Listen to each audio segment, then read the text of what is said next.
निर्जला एकादशी की व्रत कथा। निर्जला एकादशी का व्रत श्रेष्ठ शुक्ल पक्ष की एकादशी तिथि को मनाया जाता है।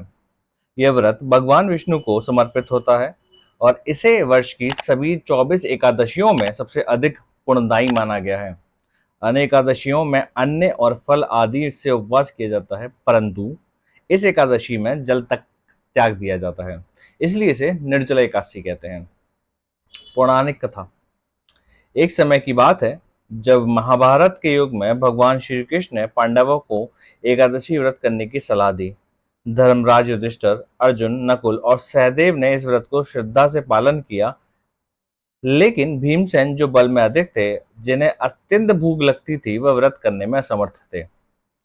भीम ने कहा, हे मधुसूदन, मैं अन्य व्रतों को निभा सकता हूँ, परंतु भूखा रहना मेरे लिए अत्यंत कठिन है। यदि मैं एक दिन भी उपवास करूं तो मेरे शरीर में कांप शुरू हो जाता है, मैं क्या करूं? यह सुनकर श्री कृष्ण मुस्कुराए और बोले, हे भीमसेन, यदि तुम संपूर्ण वर्ष की सभी एकादशियों का फल एक साथ प्राप्त करना चाहते हो तो केवल ज्येष्ठ शुक्ल पक्ष की एकादशी का व्रत करो। इस दिन अन्न और जल का पूर्ण त्याग करना होता है। इसे निर्जला एकादशी कहते हैं। यदि तुम इसे एक बार श्रद्धा से करोगे तो वर्ष की सभी एकादशियों का फल मिलेगा। भीम को यह बात सुनकर थोड़ी चिंता हुई, परंतु धर्म और श्री कृष्ण की बात सम्मान करते हुए उन्होंने व्रत करने का निश्चय किया। व्रत के दिन उन्होंने पूरे दिन बिना अन्न और जल के तप किया। सूर्य की गर्मी से उनके शरीर से पसीना बह रहा था, गला सूख चुका था, लेकिन उन्होंने अपने संकल्प को नहीं तोड़ा। द्वादशी के दिन उन्होंने ब्राह्मण को दान दक्षिणा दी, फिर स्वयं का जल ग्रहण किया। तभी आकाशवाणी हुई, हे भीम, तुमने इस कठिन व्रत को श्रद्धा से पूर्ण किया है।